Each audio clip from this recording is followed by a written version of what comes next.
Hello, Brother Sewing and Crafting family. Angela Wolf here, Brother Brand Ambassador, and we are so excited to see you. We are in part 2 of our Wendy Chow Quilt Sewalong, which is very fun. So if you missed the last episode for this, you missed the supplies and everything, but it's never too late to catch up. So let's bring Wendy up and see what's on the docket for today. In the meantime, say hi, say where you're from. We love to see you all in the chat. Wendy, this is such a fun sew-along. I love the quilt. Oh, why, thank you very much. Well, welcome back. We are in week 2 of the sew along.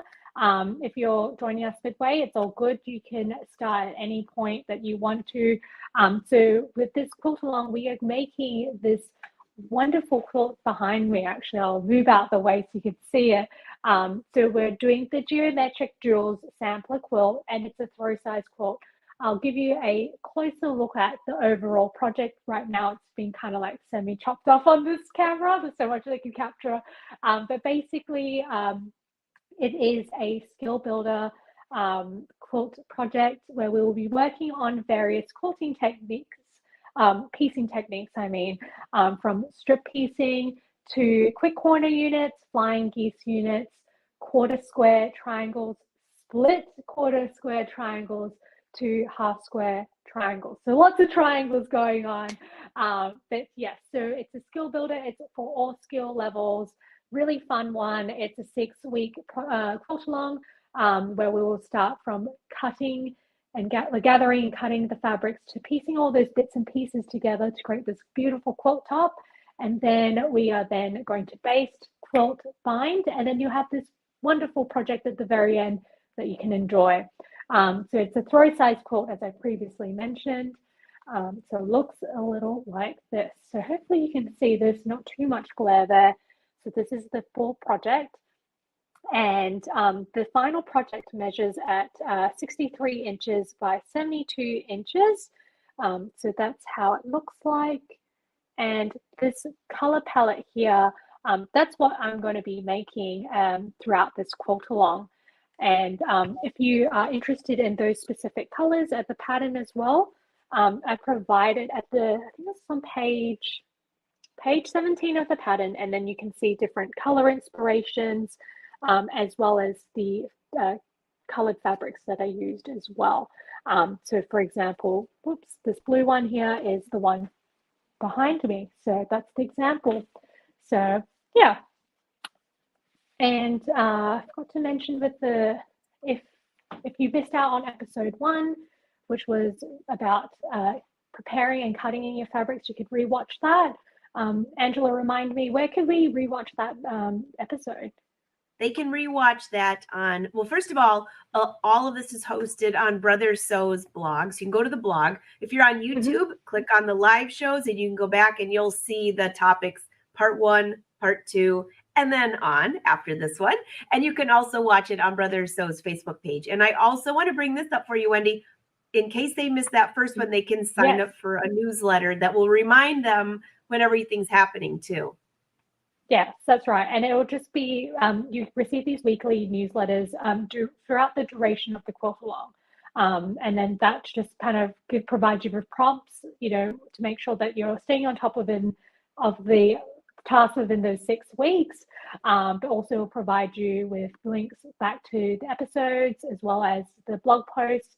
So if you don't have the time to watch a full video, you could have that sort of visual text reference on a blog post.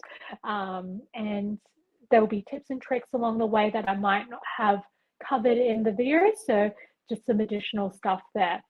And yeah, so that's basically it. So it'd be really interesting as well. Be sure to share what colors that you're using for your project. So don't forget to tag myself and brother. So I'm at the.weekendquilter on Instagram and Facebook, and Brother Sews, and use hashtag Geometric Jewels Sampler. And you can also see what other people are creating as well. And hopefully that will kind of inspire you. Maybe you get a good tip out of there as well. So be sure to follow and tag use that hashtag there. So yeah, but I'm using, these are the colors that I'm using, as I previously mentioned. This is a really nice, handy swatch card, which I kind of covered a little bit in the first episode. So yeah, it'd be interesting to see if you guys also used a swatch card. What's on your swatch card? That's wonderful. And one last thing, I know that the question is rolling in. Is the pattern free and is it included? Yes, great question. So yes, the pattern is free. The Quilt Sewalong is free. So yeah, it's a part of, National Quilting Month, and we want people to get involved and have a shot in trying quilting, and hopefully with the skills that you take away from here, you can apply it to other quilt projects as well, and kind of inspire you to take on quilting because it's so addictive and I love it. That sounds awesome. Well, take it away, Wendy. Yeah. Okay. So this first bit, we're going to talk about seam allowances. I know it's not like the most fun and exciting thing, but it is actually really important when it comes to quilting because, when you put all the pieces together, everything kind of needs to nicely match up and line up together. So we use 1/4 inch seam allowances.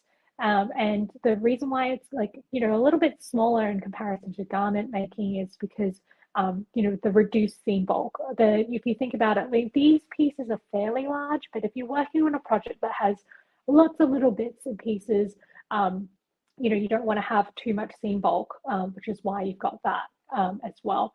And you also want the final project to lay down nice and flat. So that's why I've got 1/4 inch seam allowances. So I'm just going to show you 3 different ways in finding your 1/4 inch seam allowance on your sewing machine to kind of get you started and get you going. So if you would like to switch back to the other camera, and so here we are, we've got our sewing machine. It is lit up, it's all ready, and the needle position is in the center. Hopefully you can see that it's in the center here. So there's a couple ways. So the first way in finding a 1/4 inch seam allowance, and this is one of the really cool features on this sewing machine, is I'm using the Quilt Club series machine from the BQ3100, and you can actually go through the number of the utility stitches that's on there, and you can hit, let me just quickly show you this. You can hopefully see that screen. So I've gone through this menu item here, and I'm going to hit 129, and that's the this piecing stitch right. So essentially the needle position, what happens is it moves from the center and it moves a 1/4 inch away from this J foot, which is the pretty standard foot that you get from that you use. So when you are then piecing, imagine that the swatch card is a piece of paper, a piece of fabric. What I do is then maybe I'll grab another piece of fabric that's a bit brighter, it's easier to see. Maybe white on white's not a great idea. So I'm going to use this really nice bright red color as an example. So essentially what you do when you're piecing 2 pieces of fabric together, you lift your presser foot. I'm going to lift my presser foot here, and that edge of that red fabric is lined up with this right edge of the presser foot. And then because we know that the needle has been moved, so it's a 1/4 inch away from that edge here. So I'm going to lower my needle manually. You can see that it's a 1/4 inch there. And I might just kind of give it a test drive to kind of show you how that looks like. And so I'm going to use that edge there, the right edge of the presser foot. And hopefully you can kind of see. And I used white thread so you can see. So it's a 1/4 inch away from this raw edge here. So that's one way in finding the 1/4 inch seam allowance. And the Quilt Club series machine, this BQ3100, and I think that utility stitch function is also available on the other machines from this series. And it just makes it really quick and easy to find that 1/4 inch seam allowance without second guessing. Another way to find this 1/4 inch seam allowance, I'm going to just readjust the needle position to the center. So imagine if your sewing machine doesn't have that utility stitch or that functionality where you can just hit that one button to find that 1/4 inch seam allowance. There are some other ways you can do that.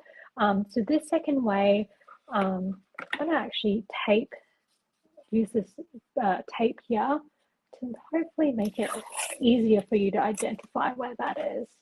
So I'm just going to tape a 1/4 inch from here, from this edge here. Hopefully you can see it. There you go. Oops, that is not a 1/4 inch. I just realized that. Whoopsies.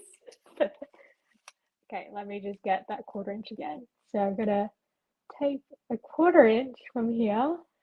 After a while, when you're like quilting so much and you know you have to work with 1/4 inches so much, you kind of know when it's not a 1/4 inch. There you go. So I've roughly kind of taped a 1/4 inch away from this edge here. And where basically I'm going to put this quilting roller and pretend that it's actually a piece of fabric, and I'm going to move the needle position so that it is a 1/4 inch from the right edge of this presser foot.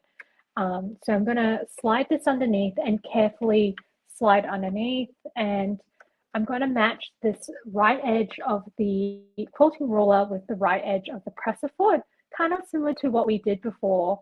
And I'm going to carefully lower it down. All right, and then you can use your finger here as well to sort of like, make sure that it's all lined up together.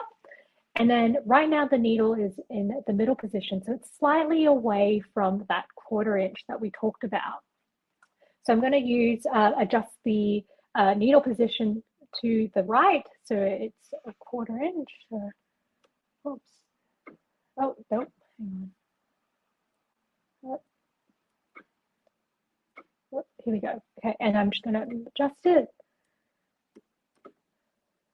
And when you want to test out to make sure that the needle is actually a 1/4 inch from this right edge of the ruler, don't hit this button, the down position, or like move the button with this, like don't hit that needle button, because with the amount of pressure that the needle comes down on, it will snap the needle. And I've done that before. So you just need to use the hand crank on the right of the machine to just manually do that.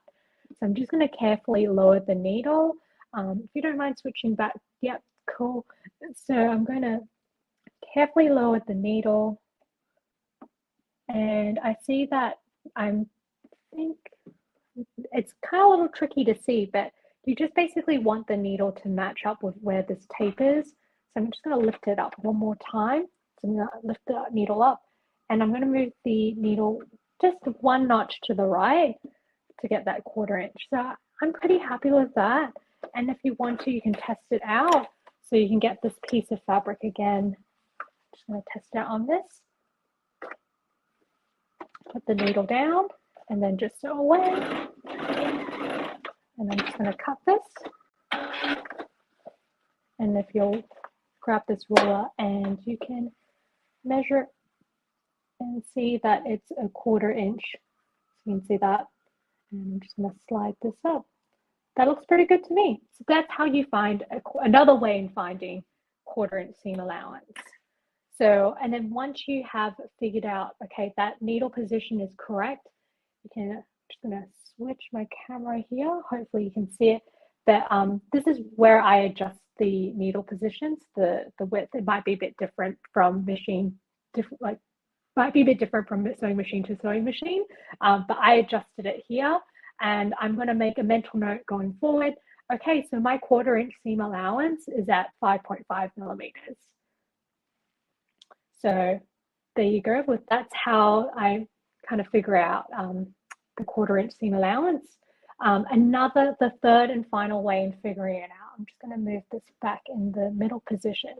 So if your sewing machine doesn't allow you to like move your needle left and right, another way to get your 1/4 inch seam allowance is, I'm going to use this ruler again, and I'm going to use this this tape here as my guide, and I'm going to match. I'm going to like put this down, and I'm going to match the center of, or where the needle position, the middle position, with where this white tape is.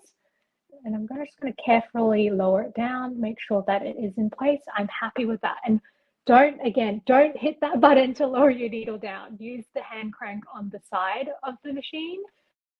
And then I'm just going to grab handy dandy painter's tape. I'm going to do a fairly long one. And then I'm just going to match it up with this edge of the quilting roller. Try to avoid the feed dogs as well, because you kind of need those to help guide your fabric as it's moving along. So I'm going to do that. Make sure I remove the needle away, and then just carefully remove the roller. And this is going to be the guide for me as I'm piecing. So how this works is I'm going to get this beautiful bright red color piece of fabric again, and I'm going to use this edge. And basically I'm going to line up the right edge or the raw edge of this piece of fabric with this piece of tape here that we've got.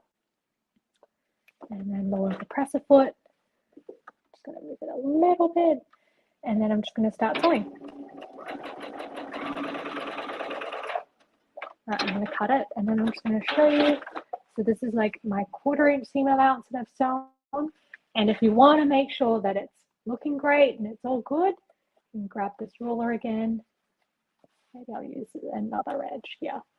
Okay, so you've got that white seam, and I'm just going to match it up with that. And then that looks pretty good to me. And you know, if it's slightly off, you can always keep playing around adjusting the tape or the needle position until you get that 1/4 inch going. So those are 3 different ways in getting that 1/4 inch seam allowance. So now we're going to move on to the fun part.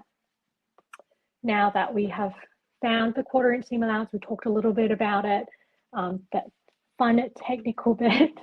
We're moving on to the fun part now. So we're actually going to move on to doing the first section of the project. So I'm going to just push back my sewing machine just a little bit so you get a better view of the iPad that I'm going to show you. So we're going to be working on the strip piecing blocks today, or in this week.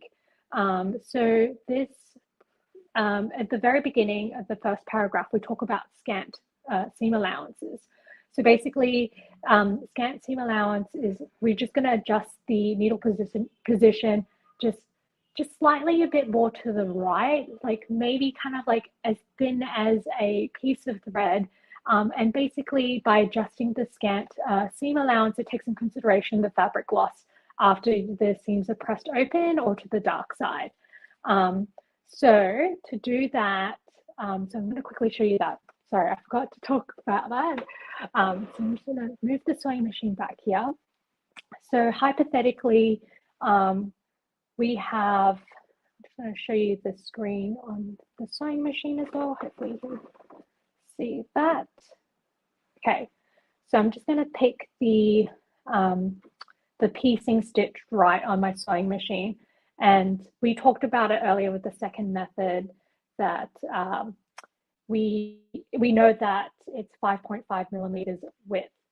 And then because we're talking about scant seam allowances, we're going to do just a slight, repositioning of the needle to the right. So I'm just going to hit this button here, which is going to change it to the needle position. Hopefully you can kind of see it while I'm pressing this. The needle position is going to move to the right, just slightly, just a hair.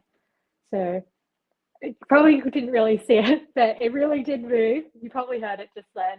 So I'm just going to move it slightly to the hair. And again, that will just take in consideration any sort of fabric loss when you are pressing the seams. I'm going to remove this tape to kind of, so there's no confusion. And I forgot to mention, if you're using the tape, you can use a second tape and then just tape it a little bit more. I think it's, hang on, a little bit more to the, I think it's like more to the right or left. I'm having a brain fart, but it's definitely on the blog post. I covered that in the blog post, so you can confirm over there. Anyway, okay, so going back to the pattern, we are doing the first step in strip piecing.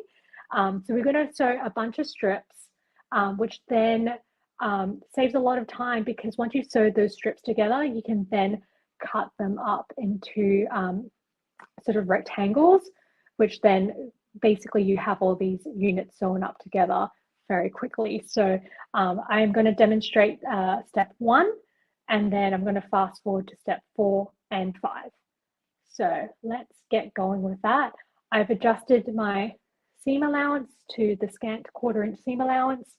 This first step here, it says that we need to get one strip B1, A1, and C1. So you would have done this when you were cutting up your fabric. You would have labeled the fabrics. I've got C1 here, and I've got to get B1, which is this kind of gold color. It's a bit gloomy today, so I'm really sorry that the colors are not turning out 100% perfect. And then I've got A1. So I'm going to remove these pins.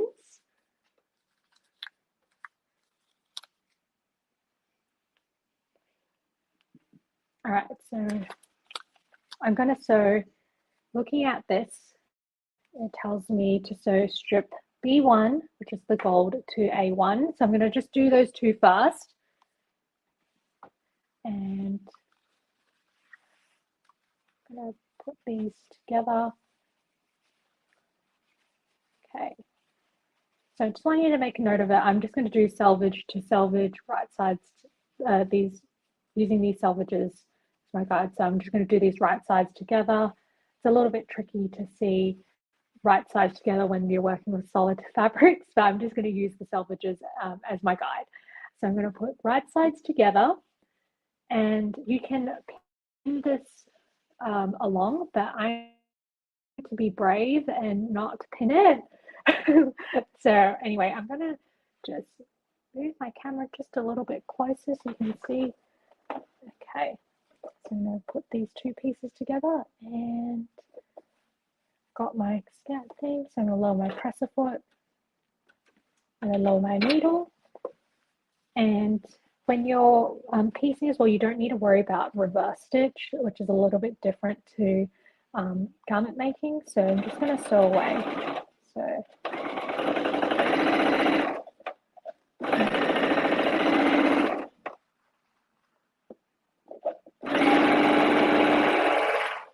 yeah, you can choose to pin this if you want to, but I'm being a bit lazy and brave and not doing that.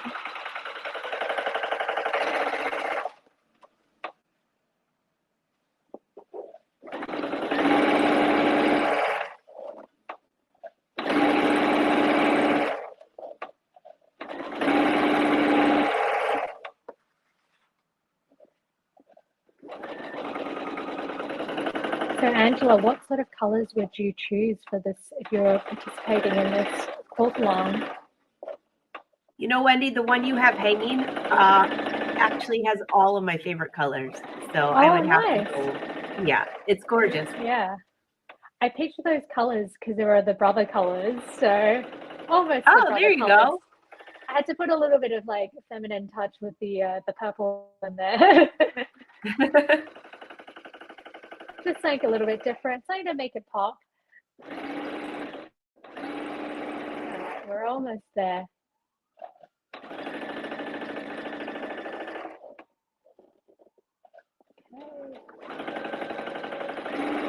Okay. All right, so you don't need a reverse stitch when you end. So I'm going to lift that and then press this up. Okay, so I've done my first seam. Hopefully you don't hear too much, the siren's not too distracting. Anyway, so what I'm going to now do is I'm going to press. So I'm going to move my sewing machine a little bit back so you can see. And then I'm going to get my wool pressing mat. I know, so the sirens behind you is the full New York experience for you. The full New York City experience. We'll just call that like your signature in the shows, Wendy. It seems I know. To be. Should take a sip of your tea whenever it comes on. Okay, yeah. So we're now moving on. I know, I hear it quite frequently. All right, so now we're going to press this. When you're pressing, you want to hold the iron down to press instead of actually using this back and forth motion like you would if you're ironing a shirt. The reason why you want to press down and hold a few seconds so then the seam set in place is because by using that back and forth motion, especially for like long seams like this, you can actually distort the strips, which then kind of again leads to inaccurate piecing. So right now I'm going to press. You can press to the dark side. So you can fold it over this way and press to the dark side, or you can press open. So by pressing open, you just have this. You can just unfold these seams and then press it open and have it flat like this. There's like pros and cons. The pressing can be a pretty controversial topic in quilting. I'm not going to go there, but I'm going to press to one side today. So I'm going to press to the dark side. So you can press the way that you want to press it. You can press it to the dark side. You can press it to one side. You can press it open, whatever works for you. And when I'm pressing, you can see that I'm pressing down and holding it down for a few seconds. I'm not using this back and forth motion like I'm ironing my shirt. Again, this is for accurate piecing. So I'm just going to keep moving this along. And you can also do is you can grab the iron and then press these seams before you unfold it to press open or to the dark side. And in doing so, it kind of sets the seams into the fabric. So you get a more crisp kind of press, but we are going to move along a little bit faster today. So I'm not going to bother with setting my seams. It's not essential. You don't have to do it. It's an additional step, but if you want to, by all means, go do that. There's no wrong or right way. As long as the piece of fabric is pressed, we're all good. So just do a couple of last presses here. And then with the iron setting, I've got it on the cotton setting because it's quilting cotton, and I just use a dry heat iron. So no steam, none of that. Okay, so now that I've done that, I'm now going to sew strip C1. This is this bright orange color. Again, it's so tricky to see with this gloomy day. So I don't know if you remember, so we started off with the selvages, the marked selvages this way. We're going to start with the opposite way this time. And we're going to start on this end of the selvage where there's no labeling. And the reason why you do you kind of like change or alter the directions on where you start is so that the strip doesn't end up bowing and distorting, especially if you're working with really skinny strips. So to kind of avoid that and kind of balance everything out, I'm going to start from the non-marked selvage side. Sorry, I was meant to lower that down for you a little bit, but you get the idea. So we'll just quickly do this so you get an idea, and then we'll get to the fun part, and I'll show you the magic of strip piecing after this. So I'm just going to move the sewing machine back.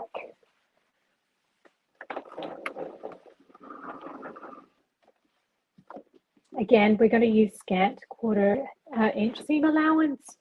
So then that way, when it comes to pressing, it takes into account the fabric loss when you or when you press from the fabric folding. So again, by all means, pin this part. I'm lazy today, so I'm not pinning. Again, you don't have to reverse stitch at the start and the end of the seam.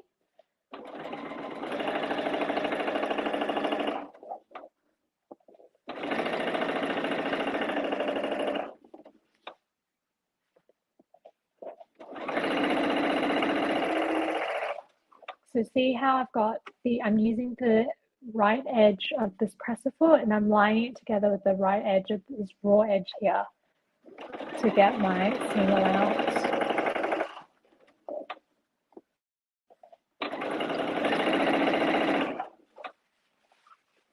I recently made some baby garments with knit fabrics, and that was the first time I used 1/4 inch seam allowance in garment making, which was very surprised.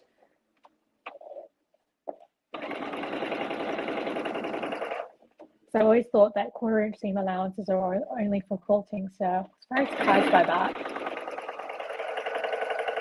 That is Wendy, that is surprising. I wonder if it's just because it was the baby clothes, or did you use the serger? So I used, I kind of basted with my sewing machine first, and then I used the serger. I'm assuming I was watching the YouTube videos of that person, and they were just serging the pieces right away. But interestingly, like the seam allowances that were taken into account to the pattern were all 1/4 inch. So it's very interesting working 1/4 inches with garment.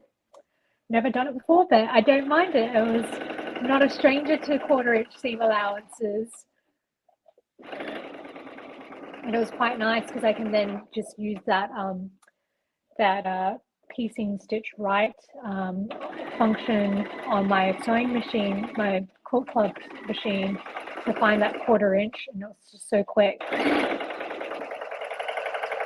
And I use the because I've never stitched with knit fabrics before, so that the digital Move It dual feed was like really good for the knit fabrics. So I've done that, I've sewed the 1/4 inch, and now I'm gonna just fold over and do the pressing. And then after that, we're gonna see some really cool magic with this strip piecing, which is my favorite.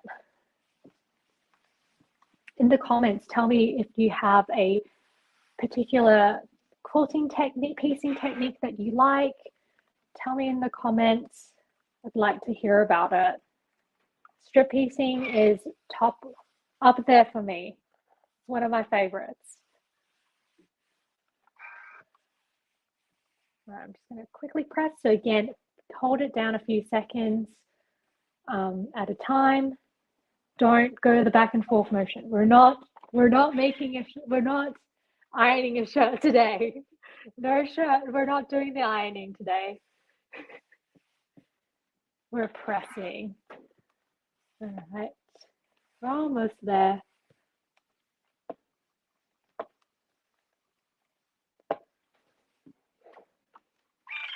But yes, strip piecing is my favorite, and I love it when patterns ask for shortcuts for flying geese and half square triangles, which we will cover as well in this upcoming weeks of this quilt along. All right, so I'm pressing. Okay, I'm happy with this.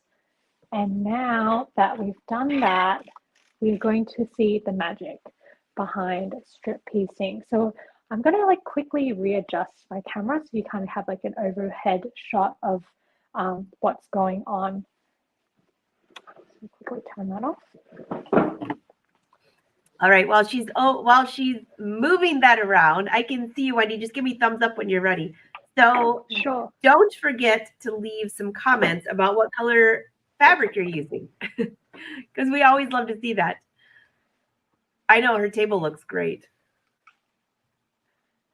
Yeah, I love color inspirations and just seeing what other people are using, and having a different interpretation of your work and your designs. It's just always so interesting to see that. But also you can really see someone's taste, or what they really gravitate to when they're working on a quilting project. And sometimes you can take away some of those fantastic ideas from that by just simply looking at other colors that people are using. Another great source for like color inspirations is actually Pinterest. You'd be really surprised that there are a lot of different color inspirations there. And if you have, like, say, if you're working on a quilt project that has 4 colors like this one, you can type in 4 color palettes, and then a bunch of different color palettes will pop out from there, and with 4 colors. And there are so many colors that you just never expect that they will go so well together. Okay, so we are back at the desk. I'm gonna grab we'll start on this side. So then that way you don't have to see the clump or that nest of threads. Okay, so we've sewed the strips together, and now we are ready to do some trimming. So I'm just going to quickly show you which step we are up to in the quilt pattern. So I'm going to scroll that, And we're going to do step 4. So with step 4, we are going to remove these jagged edges here before we actually do the actual cuts of these rectangles. So it's really similar to what we did when we were cutting up the fabric pieces. So to do that, I'm going to get the quilting ruler and I'm going to use these horizontal seams and then match it up with the horizontal lines here. So just going to roughly match it up. So I'm pretty happy. So I'm going to use this 8-inch guide here and this 5-inch guide here just to help me out to kind of figure out, okay, well, these are lined up with that. So I'm just going to grab the rotary cutter and again, non-dominant hand, apply pressure on the ruler and then cut away from the body. Never cut like this. Like, yeah, you don't want to injure yourself. Don't ever cross your hands. All right, so remove that jaggedy edge. That's gone. And now we're going to move to step 5. So with step 5, we're going to flip the strip the other direction. And flip this way. You can kind of see that. I'll move this out of the way. Okay, so we are talking about set A. So this is like what we used in the example here. So we are going to cut 6.5-inch squares out of this. So we know that this here is 6.5 inches. And if you're like from here to here, so if you're worried, you can measure it, but I guarantee it's 6.5 inches. So there you go. So 6.5 inches, and we're going to do a 6.5-inch square. So we're going to measure 6.5 inches using this edge. And here we go. That's 6.5. That looks pretty good to me. So I'm going to, and you can double check. You could use this, I guess 8.25-inch guide here, and then 5.25-inch guide here to help you kind of line that up and have it all matched up. And then again, non-dominant hand, apply pressure on the ruler and cut away from your body with the dominant hand. So you've done one set. You've done one like little block here, or part of the block. So here you go. So you've done that bit. So you're going to have to cut 6 of these out. So we'll do that quickly. So again, what I love about strip piecing is that essentially I've done 2 seams just to cut a whole bunch of these types of blocks or these types of units. So you save a ton of time in comparison to, you know, cutting out each individual rectangle, orange rectangle, purple rectangle, and brown rectangle to like create multiple of these types of units. So I'll quickly show you. So yeah, it's crazy how quick these come together by just you cutting or you sewing two seams is what I'm trying to say. So I'm going to cut that. And this technique is called strip piecing. Okay. And I'm going to cut that. So it's 6 inches from this edge here.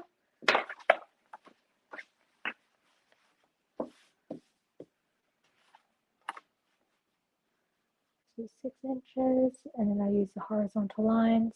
Sometimes it gets a little bit wonky. So when these horizontal lines are matched up with these 2 seams, but then this you can see on the 6.5-inch here, it's kind of not 100% straight. So what I do is I kind of offset it a little bit from the 6.5 inches, and I'll just cut here now, and then I can flip this back over and then just get that nice clean 6.5 inches from this edge. That makes sense.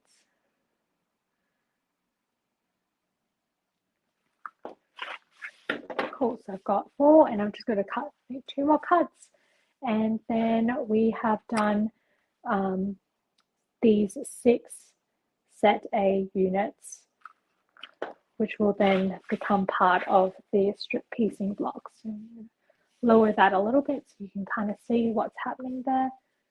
And then get this last cut. Just right before this nest of thread there. All right, cool. So I've got 1, 2, 3, 4, 5, 6. So you can see just by simply like sewing 2 seams, you got a whole bunch of these units here that are really quick. And then these little bits, you can save it as scraps and you can use it for a different project. So yeah, this is how strip piecing works, how it looks like, and hopefully you can kind of picked up some tips from there. So yeah. Wendy, that was so easy. I love that. Yes, it is super easy. And like the instructions, like the diagrams in there also make it really, really easy to follow along. But now that you've got this more visual sort of example, that makes it a little bit more easier as well. But yeah, that's how you strip piece, and the 3 different ways in finding your 1/4 inch seam allowances, but also what scant 1/4 inch seam allowances and how you find those too. So yeah.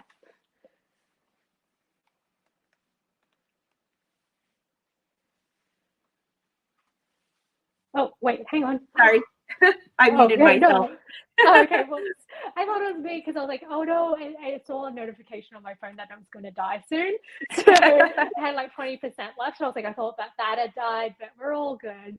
And if that dies now, we're fine because we're showing you what to do this week. Absolutely. So let me bring up your website here. Yeah. And also you've got Brothers Sews to go to as well. So go to Brothers Sews. That's where you can find the blog. If you want to sign up for the newsletter, go to Wendy's website. Is it right on your website there? Or you know what? The social team will also leave it in the comments here too. Yeah. I've also included the newsletter sign up in the blog post as well. So you can join it at any point. I know that you might be joining in midway, so it's fine. And yeah.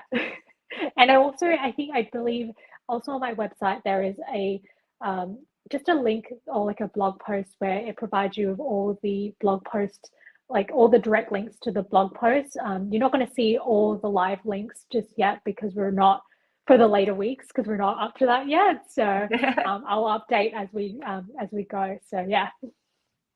Yeah, so this is such an easy way to do this. So I'm not a really good quilter. As you know, I love making garments and I love designing fabrics. And I love how easy that was.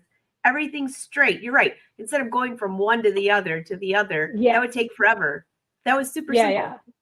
Yeah, just 2 seams and you have all these blocks done so quickly. Like this is why I love strip piecing. It's so quick. You can do so many things with it as well. Now I'm gonna know. I already know I'm gonna have some friends email me and say, I told you this would be fun. It absolutely and you can join us at any point. And I know that you might be seeing this after the Quilt Along has happened. You can actually go at your own pace. Again, all the materials are going to be on the Brother Sews website and their blog, and also on this wherever you're watching this video. Yes. And so we are on Brothers Sewing YouTube and Facebook channels. So the social team is in the chat right now, but feel free to ask your questions, even if you're watching later, because they keep a close eye on that. So Wendy, this has been so much fun. So for anyone who is following along from the beginning, what are their next steps until we see you again? Oops. You know what? We just lost your sound too. Sorry about that. So start from the beginning on that one. What do they need to do next on there?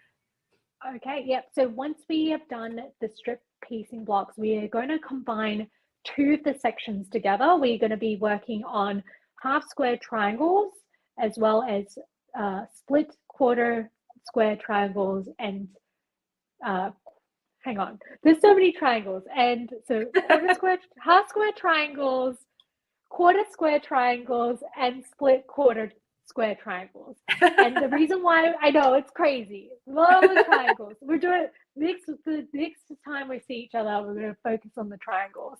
And the reason why I've kind of clumped those together is because they're like the techniques kind of like sort of follow along from each other. So it takes, like you kind of need to know how to make half square triangles to then make the other two types of triangle blocks. So I think it'd be nice to kind of cover all that together. So in that one show. So yeah. Oh, that sounds good. Lots of triangles coming up. Well, so far, Yes. I'm totally impressed. I love this. And I know that the Brothers Sewing fans are excited about this too. So don't forget to use hashtag Brothers Sews. And what was the hashtag that you're using? Is it Jewel Sampler? It's geometric jewel sampler. And if you guys forget about it as well, you can also whoops, oh no, the pins are stuck on the back of my iPad. It's on the bottom. I know it's like magnetic because I have got this cover, but if you're like scrolling through the pattern, you'll see that the tag, that tag is at the bottom of each page on the pattern. So yeah, and the pattern's free, so be sure to download that. Yeah. So I know like they love free patterns. And I know. This one is it's super easy the way you're explaining this. So I love it. Yeah. Thanks. All right. So everyone, thank you for watching. This is super exciting. Don't forget to share your photos on social using the hashtag Brothers Sews. And you can pop over to Wendy's website as well. Also, don't forget to go to Brother Blog, where you can find all of this and the replays. All right. Any last minute advice for him, Wendy, before we let you go? No, just have fun. Remember, press. Don't iron. We're not ironing a shirt, we're pressing. And you can press any side you want, any way you want. You can press to the dark side, you press open. It doesn't matter. I'm not the quilt police here. To do whatever you're most comfortable with. So yeah, have fun, and I'll see you next time. All right. Until next time, happy sewing.